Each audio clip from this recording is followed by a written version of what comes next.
Bapak Ibu sekalian, saat perintah puasa itu diturunkan, hal pertama yang disampaikan oleh Nabi Sallallahu Alaihi Wasallam kepada para sahabat beliau pada masa itu dan berkelanjutan sampai kepada kita saat ini adalah menerangkan diantaranya tentang keutamaan Ramadan, untuk menjawab sekaligus mengentaskan hoaks yang pada saat itu dibangun oleh orang-orang Yahudi yang tinggal di Madinah.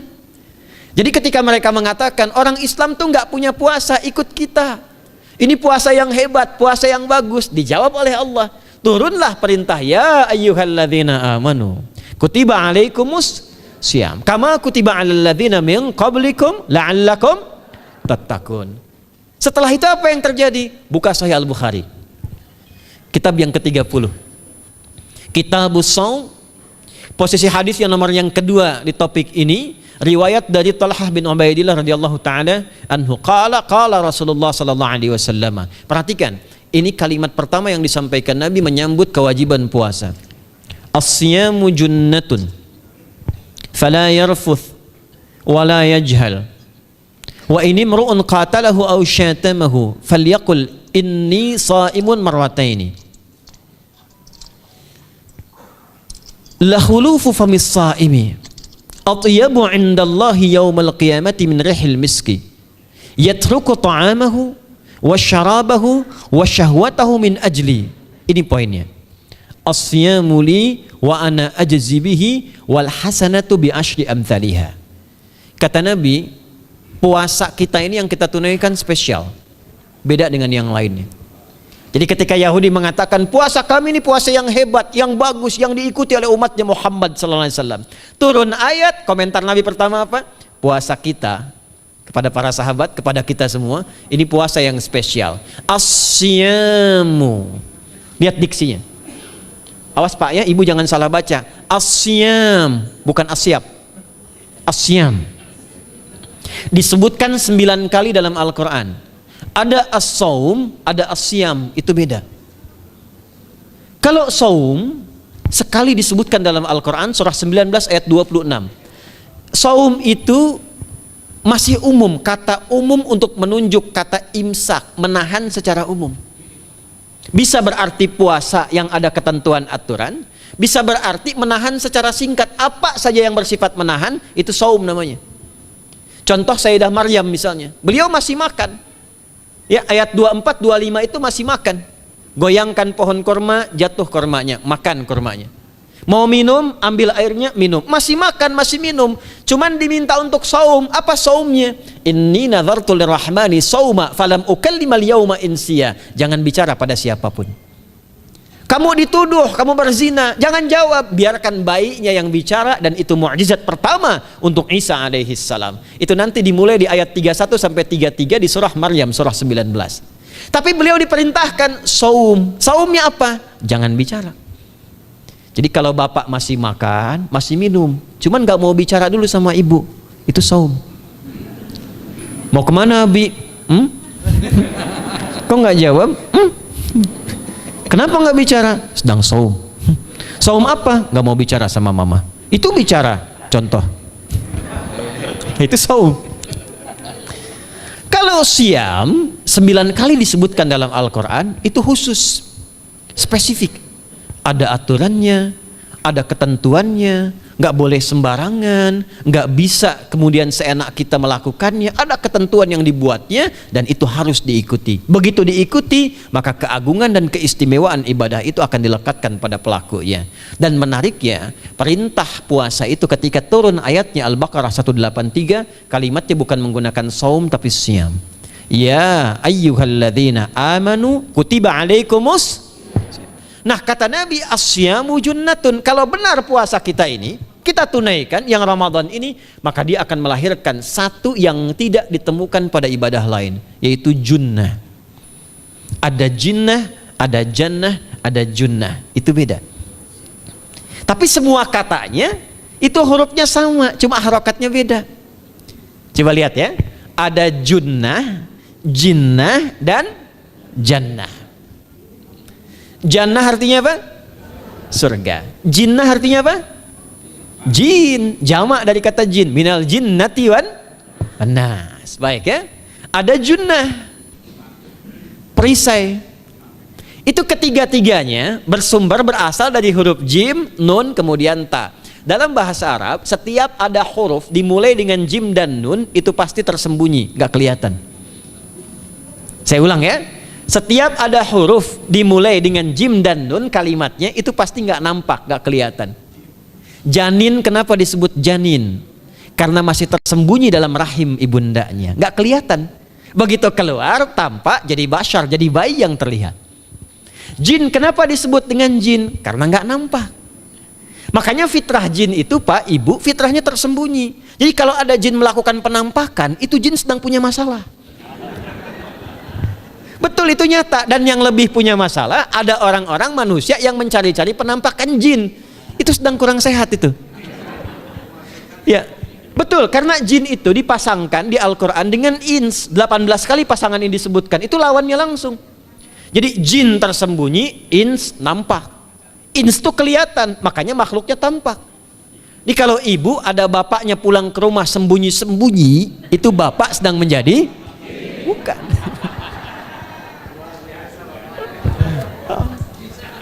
Kalau ibu sembunyi-sembunyi nyari dompet bapak, ibu sedang menjadi jin. Itu langsung pasangannya 3 itu. Ins itu seakar dari kata anisah, halus, lembut. Jin kasar, makanya disebut jin. Karena itu jarang ada orang kemasukan jin jadi lembut, tidak ada. Permisi mau ikut kajian sedang kemasukan jin, tidak. Kalau kata-katanya tidak meracau, tindakannya pasti kacau. Karena itu fitrah manusia itu pasti lembut. Kalau ada orang kasar, pasti ada yang salah dalam pergaulannya. Balik. Itu jin. Jannah, kenapa disebut jannah? Karena belum tampak sekarang. Makanya Nabi katakan mala ainun ra'at, nggak sama dengan yang seperti dilihat orang. Nggak kelihatan. Nanti kesuksesan tertinggi yang belum tampak disebut dengan jannah, karena belum tampak. Junnah itu perisai yang bisa langsung membentengi kita dari setan secara otomatis. Tapi nggak kelihatan. Karena itu kenapa ujung puasa disebut la'allakum tatakun itu dari kata takwa. Takwa itu dari kata wikoyah. Wikoyah itu artinya perisai.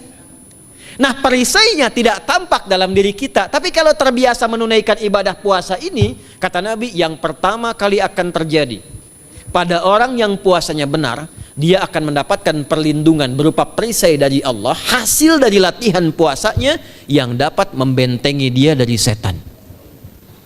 Jadi ciri khas puasa Ramadan itu kalau sukses ditunaikan, itu akan terjauh dari godaan setan. Setan itu provokator yang memang hanya mengarahkan pada keburukan. Jadi dia nggak kenal benar. Lawannya malaikat nggak kenal salah, Pak. Nah, supaya terbentengi dari itu semua, kata Nabi SAW, kita itu dihadiahi sekarang oleh Allah satu ibadah yang kalau dilakukan ibadah itu akan mengakumulasi ibadah-ibadah yang lainnya, yang saat bersamaan dahsyatnya ibadah ini bisa menghadirkan junnah, perisai yang membentengi dari setan. Karena itu ketika dilakukan ibadahnya, saat yang bersamaan bisa ditahan maksiatnya, ditingkatkan amal solehnya.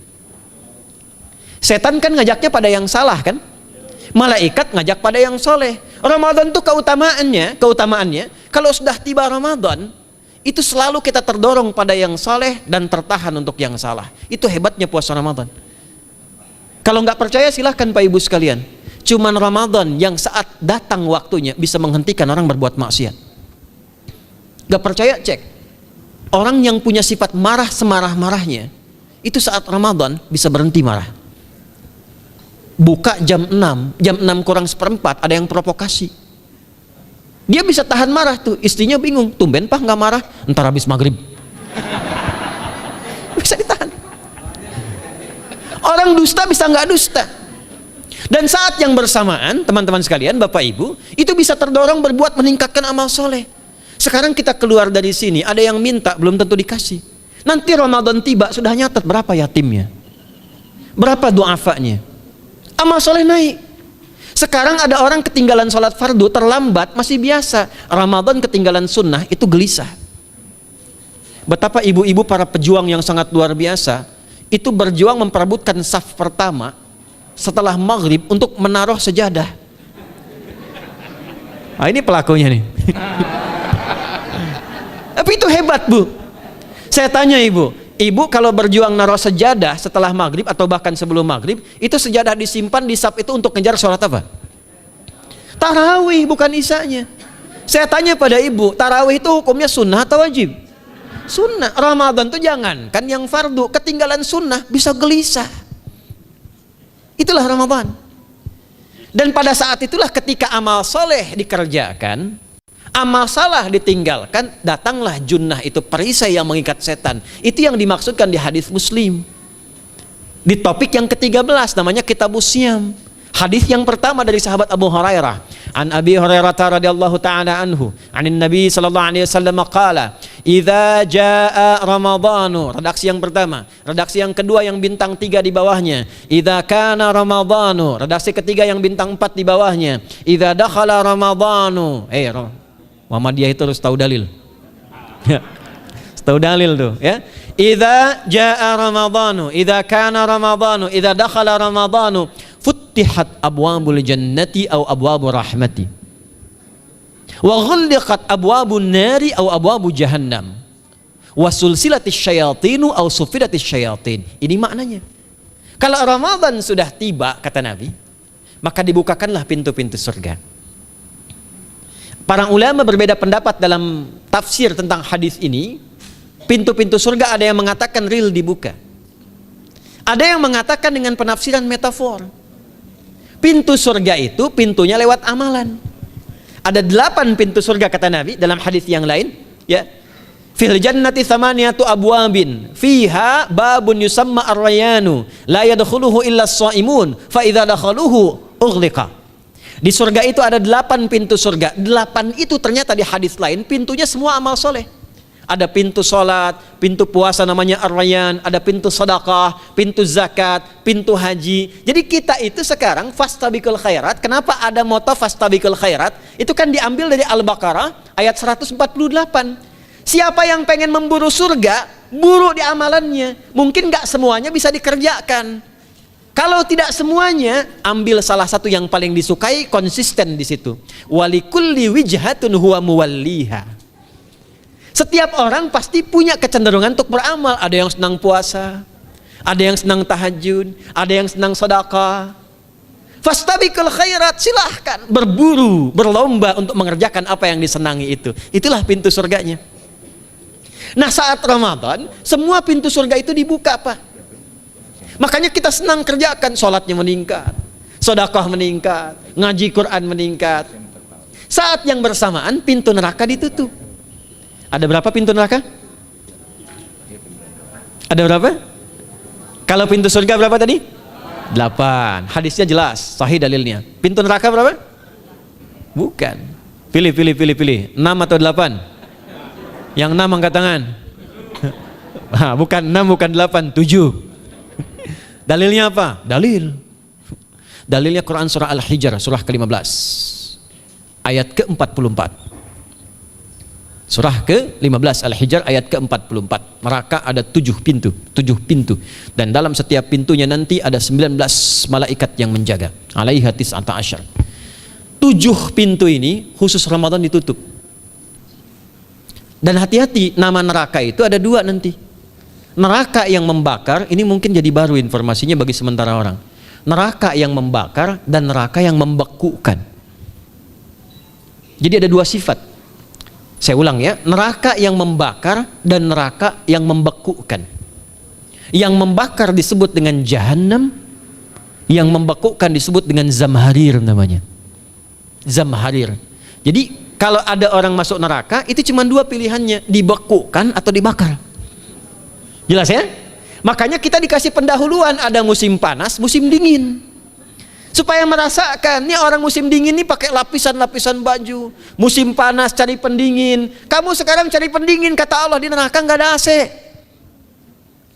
Kamu sekarang pakai berlapis-lapis, di neraka beku.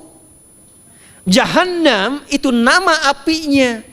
Jadi nar yang membakar itu nama apinya Jahannam. Jahannam itu nama apinya untuk membedakan dengan api yang ada di dunia dan api yang bahan bakarnya jin dan setan saat diciptakan. Setan itu dicipta dari api. Ya, setan kan asalnya dari iblis, iblis dari jin. Setan Al-Baqarah ayat 36. Dari iblis Al-Baqarah 34. Iblis dari jin, Quran surah Al-Kahf ayat 50. Kana minal jinni fa fasaqa an amri rabbi. Jin dari api yang menyambar-nyambar, Quran surah 15 ayat 27. Wal janna khalaqnahu min naris samum. Karena narnya narus samum, maka apinya mesti beda. Karena itulah nanti nerakanya yang membakar disebut dengan jahannam. Pintunya 7, namanya banyak. Ada sa'ir, ada lava, ada neraka hutamah. 7 pintu, besarnya disebut dengan jahannam. Khusus Ramadan tutup. Ramadan tutup. Wasulsilati syayatin. Setan itu dibelenggu, diikat rapat. Bagi orang yang mau puasa benar. Awas hati-hati. Bagi orang yang mau puasa benar, karena itu kalimatnya asyamu junnatun. Kalau benar puasanya, metafornya amalan dia bisa mengikat setan. Tapi kalau puasanya nggak benar, tetap digoda juga. Makanya jangan heran, walaupun Ramadan tetap kotak infak ada yang hilang, sendal ada yang hilang. Karena puasanya bukan siam, puasanya saum. Sedangkan diksi Nabi yang mengatakan asyamu junnatun. Puasanya yang harus benar. Nanti kita belajar fikih setelah itu. Saya ingin pendahuluan dulu ya. Setelah itu apa yang kata Nabi katakan? Ini masih mukaddimah ya kita ya. Ini luar biasa nih. Ya. Jadi keutamaan Ramadan itu dahsyatnya dengan puasa biasa. Kata Nabi, kalau orang benar puasanya, bebas dia dari setan. Bukan nggak digoda, Allah kasih benteng sehingga setan nggak tembus kepada dia. Itu satu. Itu keutamaan Ramadan. 2, teruskan dulu langsung ke ujung hadisnya saja ya. Kalau yang tadi nanti latihannya fala yarfus fala yajal, itu latihan. Yang kedua, Allah langsung yang mengatakan dalam hadis qudsinya, asyamu li wa ana ajzi bihi. Khusus Ramadan, kalau ditunaikan dengan benar, maka semua yang puasa itu aku langsung yang memberikan takaran pahalanya. Sekarang kita hitung-hitungan dikit ya. Bapak Ibu kan senang hitung. Tadi bangun aja kan dihitung kan? Ya, dapatnya sekian, berkurangnya sekian, ya usahanya sekian. Sekarang kita ngitung pahala nih. Ada rumus hitung pahala dalam Al-Quran. Ya, saya tanya sebentar. Kalau satu kita kerjakan ibadah, pahalanya berapa? 10. Dalil. Apa dalilnya? Quran surah ke-6 ayat 160. Man jaa baik bil hasanati falahu asyru amthaliha. Siapa yang melakukan satu perbuatan hasanah. Hasanah itu perbuatan baik yang bernilai pahala. Itu hasanah namanya. Pahalanya disebut ajrun namanya. Lahum ajrun ghairu mamnun. Jadi perbuatan baik yang bernilai pahala disebut apa? Hasanah. Ya, eksekusinya, implementasinya disebut amal soleh. Pahalanya, hitungannya disebut ajrun namanya. Jamaknya disebut dengan ujur. Di setiap poinnya disebut dengan ajrun namanya. Nah, orang yang mengerjakan perbuatan baik berpotensi punya nilai pahala. Itu setiap perbuatan baiknya 10 kebaikan. Contoh kita sholat nih, sehari berapa waktu? 5. Berapa rakaat? 17. Al-Fatihahnya 18 atau 19 kali? 17 kali ya. Kalau 18 kali berarti subuhnya 3 rakaat. Nah, itu kan kalau kita buka hadis Muslim nomor hadis 162, saat Nabi dalam peristiwa setelah Isra itu ke Masjidil Aqsa, kemudian araja bina Jibril alaihissalam, Mi'raj, naik ke Sidratul Muntaha. Sidratul Muntahanya ada di surah An-Najm dari ayat 1 sampai 18-nya. Itu ketika menerima perintah salat pertama kali kan bukan 5 tapi 50. Turun kan Nabi kemudian ke langit ke-7, ketemu Nabi Ibrahim sedang senderan di Baitul Ma'mur, punggungnya senderan. Itu ada kisahnya di hadis Muslim nomor hadis 162. Kemudian turun lagi ke Nabi Musa. Nabi Musa itu kan tipikalnya senang, yang pertama agak temperamen, yang kedua itu senang mengomunikasikan sesuatu. Makanya ketika dengan Khidir alaihi salam itu senang, ya, kritisnya itu muncul kepada Nabi Muhammad ketika turun dari Sidratul Muntaha ke langit yang ke-6 itu ketemu Nabi Musa, ditanya, Muhammad SAW dapat apa tadi? Sholat. Berapa waktu? 50. Kamu tahu nggak? Umat saya itu kekar-kekar besar-besar. Segitu aja nggak kuat, apalagi umat kamu yang kayak kita sekarang nih. Minta lagi diskon sama Allah katanya. Naik tuh, minta lagi. Singkatnya 9 kali naik. Setiap naik dikurangi 5. 9 kali 5 berapa? 45. 50 kurangi 45 berapa? 5. Turunlah 5. Sampai 5 pun Nabi Musa masih komennya begini, minta lagi aja diskon. Kata Nabi, saya kurang enak lah, malu saya. Sudah diberikan yang paling pokok 5 dan itu pun belum selesai. Dengan senyumnya kemudian lihat ini indahnya. Setiap 5 itu Allah menetapkan setiap satunya punya 10 nilai. Jadi kalau kita kerjakan 5 waktu dikali 10 berapa? 50. Itulah dahsyatnya umat Nabi Muhammad karena keutamaan nabinya. Walaupun 5 nilainya tetap setara dengan yang umat Nabi Musa 50 kali. Karena itu keutamaan Nabi Muhammad itu sangat luar biasa. Sampai nanti dipuji Allah oleh begitu tinggi. Sifatnya, rasanya di ujung surah At-Taubah itu. Akhlaknya di surah Al-Qalam itu. Dan karena kemuliaan ini kita dapat barakahnya. Percikan keberkahannya. Apa itu? Ketika Ramadan yang puasa-puasa lain standar.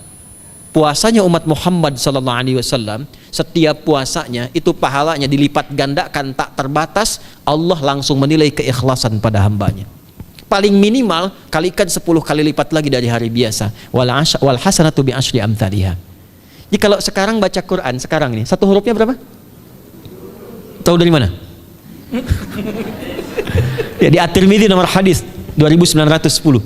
Man qara'a harfan min kitabillahi falahu asyru hasanat.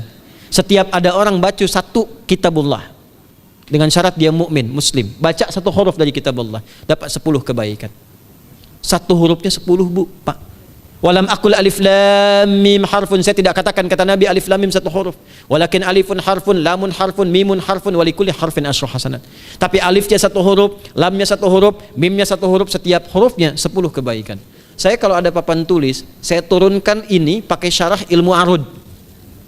Itu dahsyat lagi. Arud itu menuliskan apa yang dikatakan, bukan menuliskan simbol yang ditunjukkan. Jadi kalau kita bilang alif, tulis alif. Dan alif itu kan ada 3 huruf, hamzah, lam, fa. Hamzah berapa huruf? Tulis lagi hamzah. Itu baca Quran kalau ikhlas pahalanya berlipat. Paling standar satu hurufnya 10 dan hampir nggak ada orang baca Quran cuman satu huruf. Nun. Udah dulu 10 lumayan. Nggak ada. Pasti banyak itu. Dan Ramadan lebih meningkat lagi. Dan dikalikan 10 lagi, itu paling standarnya satu huruf 100, Pak, Bu. Makanya Ramadan itu limpahan pahala. Rugi orang kalau nggak ibadah saat Ramadan itu. Nabi aja itu tadarusan Quran sekali khatam. Saat tahun meninggalnya 2 kali khatam untuk ngejar kemuliaan-kemuliaan contoh bagi kita. Itu Ramadan. Jadi ini yang pertama menjadikan kita mesti sadar Ramadan beda dengan bulan biasa. Maka disampaikan oleh Nabi yang pertama ada pelipat gandaan pahala. Yang kedua ada perisai yang bisa menjauhkan kita dari setan. Yang ketiga, saya tutup mukadimahnya. Yang ketiga, hanya Ramadan yang siang malam melahirkan ampunan Allah Subhanahu wa taala. Siang malam. Kita kalau mau nyari ampunan itu bisa kapanpun minta ampun. Tapi ada waktu-waktu yang sangat strategis dan tempat-tempat yang sangat efektif mempercepat mengabulkan doa. Contoh waktu misal sepertiga malam. Itu cepat terkabul doa, hadisnya qudsi. Di antara azan dan iqamah. Waktu singkat di waktu Jumat, ada yang menafsirkan antara duduk khutbah, dan 1 dan 2, ada yang menafsirkan waktu asar menjelang ke maghrib. Dan itu nanti sepeninggal Nabi ada di antara istri Nabi SAW memburu waktu singkat yang luar biasa ini untuk berdoa. Hafal doanya ya. Allahumma kfina bihalalika an haramik wa aghdina bi ta'atika an ma'siyatik wa bi fadlika amman siwak. Itu dibiasakan di hari Jumat dibacakan. Ya, hafal nggak? Nah, nanti diputar lagi videonya ya, kan ini kita sampai ini lihat lagi. Ya, kembalikan. Ada yang sifatnya tempat. Mihrab itu mustajab. Makanya kenapa imam itu di mihrab? Karena mewakili makmum untuk berdoa. Karena itu pilih imam yang betul-betul paham fikih salat, bagus bacaannya dan ngerti fikih salat supaya dia sebelum salat melihat ke belakang. Itu bukan cuma merapatkan barisan, tidak, untuk melihat siapa yang salat. Apakah tahan berdiri lama kalau dibacakan bacaan panjang? Atau ada yang buru-buru? Lalu bacaannya apa yang sesuai untuk makmumnya? Itu fikihnya. Karena itu tempatnya di mihrab, dan mihrab itu viral, tempat yang cepat mengabulkan doa. Maryam itu punya mihrab. Nabi Zakaria saat minta keturunan itu mohon kepada Allah di mihrabnya Maryam. Ali Imran ayat 38 sampai 39. Hunalika da'a Zakaria rabbah qala rabbi habli min ladunka dzurriyyatan thayyibah innaka sami'ud du'a. Fanadatul malaikatu wa huwa qa'imun yusalli fil mihrab. Cepat terkabul doa. Masjid cepat terkabul doa. Tapi Ramadan Itu menggabungkan semuanya. Nggak usah tunggu sepertiga malam. Siangnya diampuni, malamnya diampuni. Apa dalilnya? Untuk malam lekat dengan ibadah qiyam namanya. Man qama ramadhana imanan wahtisaban ghufira lahu ma taqaddama min. Siapa yang mampu menghidupkan Ramadan di malam harinya. Dan jangan salah Bapak Ibu sekalian, awas jangan salah ya. Ramadan itu satu paket ibadahnya. Bukan cuma puasa. Ramadan satu paket, ada paket siang, ada paket malam, dan nggak ada paket hemat. Full. Ada siang, ada malam. Dan itu semua sama, cuma beda satu huruf.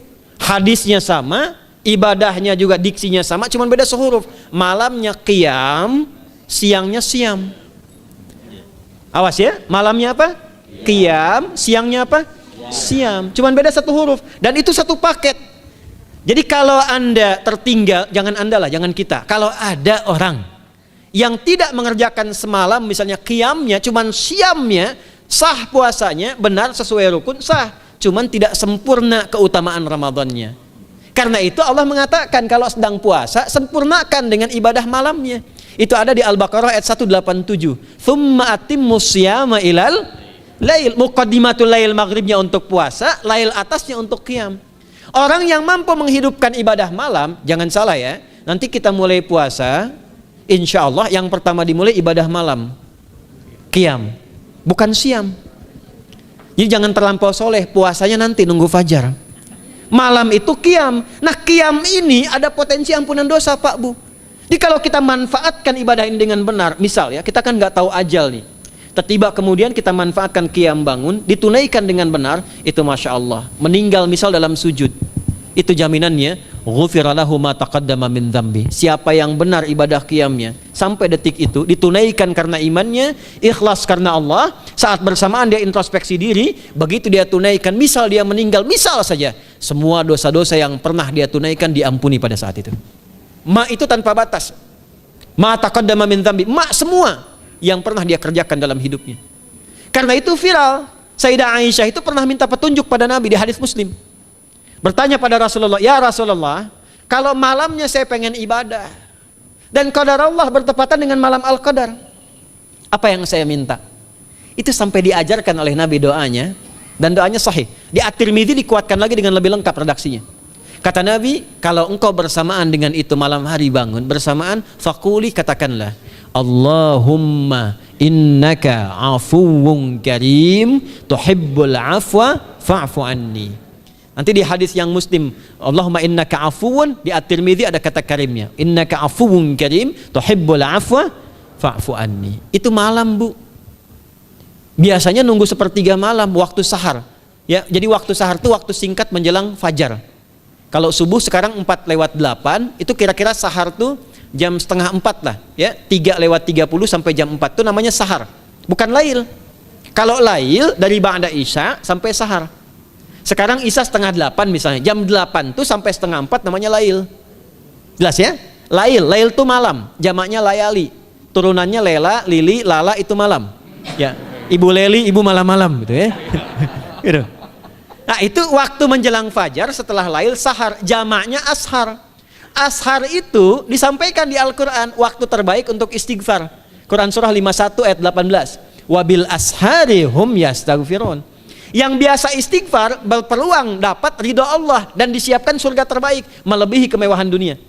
Itu ada di ayat ke-16, 17, 18. Ya, dari ayat 15-nya, 16-nya, 17-nya adalah untuk yang saharnya, 16-nya itu kalimatnya. Ya, 16-nya yang dengan mengatakan Rabbana amanna faghfir lana dzunubana wa qina adzabannar. Ayat 17-nya as-sabirina was-sadiqina wal qanitina wal munfiqina wal mustaghfirina bil ashar. Itu hari biasa seperti sekarang. Ramadan dari ba'da isya sampai terus lagi sampai masuk waktu fajar, siangnya pun masih ada ampunan Allah. Man shoma ramadhana imanan wahtisaban ghufira lahu ma taqaddama min. Saya tanya sekarang, siapa yang nggak punya dosa boleh angkat tangan? Yang dosanya banyak boleh angkat tangan. Tuh, saking banyaknya kita nggak bisa ngangkat. Sekarang rubah kalimatnya, yang ingin masuk surga angkat tangan. Insya Allah. Yang ingin surga Firdaus angkat tangan. Tuh. Maka ironi itu tampak dalam perilaku kita. Pengen ke surga, tingkatan Firdaus, tapi ngaku dosa banyak. Itu dia. Maka Allah punya sifat Rahman dan Rahim. Rahman untuk dunia, Rahim untuk akhirat. Maka diberikanlah kesempatan Ramadan untuk menggugurkan semua dosa itu. Karena itulah Bapak Ibu sekalian, penting kita menyiapkan, karena nunggu Ramadan itu nggak mudah. Dan nggak semua orang itu akan sampai kepada momen yang dimaksudkan. Karena itulah malaikat Jibril itu langsung komen.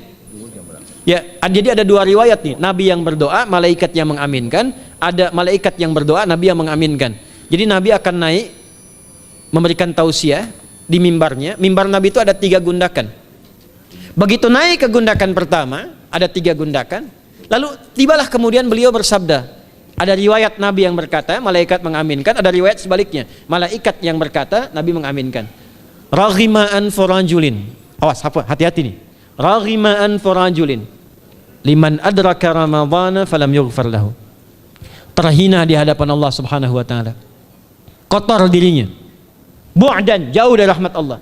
Liman adraka Ramadhana, siapa yang sudah disampaikan ke bulan Ramadan falam yughfar lahu, tapi tak mampu mendapat ampunan Allah Subhanahu wa taala. Karena itulah saya ingin cepat. Satu, kenapa Ramadan istimewa? Karena ada ampunan Allah yang sangat luar biasa. Kenapa Ramadan istimewa? Karena ada pelipat gandaan pahala. Kenapa Ramadan istimewa? Karena ada peluang untuk menjauhkan dari setan. Dan yang terakhir, Ramadan istimewa karena semua waktu siang dan malam mempercepat terkabulnya doa.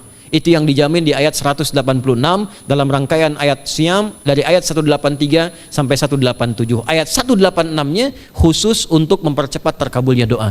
Wa idza sa'alaka 'ibadi 'anni fa inni qarib ujibu da'watad da'i idza da'an falyastajibu wal yu'minu bi la'allahum yarshudun. Tafsirnya apa? Hadis Nabi sallallahu alaihi wasallam, "Thalathatun la turaddu da'watuhum al-imamul 'adil was-sha'ima hatta yuftira." Wa da'watul mazlum. 3 golongan yang doanya sulit sekali ditolak. Yang pertama imam yang adil, yang kedua adalah orang puasa sampai berbuka, dan ketiga doa orang yang terzalimi. Jadi kalau Bapak Ibu pengen cepat dikabulkan doanya secepat kilat, maka jadilah pemimpin yang adil.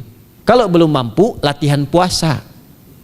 Kalau belum mampu lagi, banyak-banyak terzalimi dan berdoa. Ya.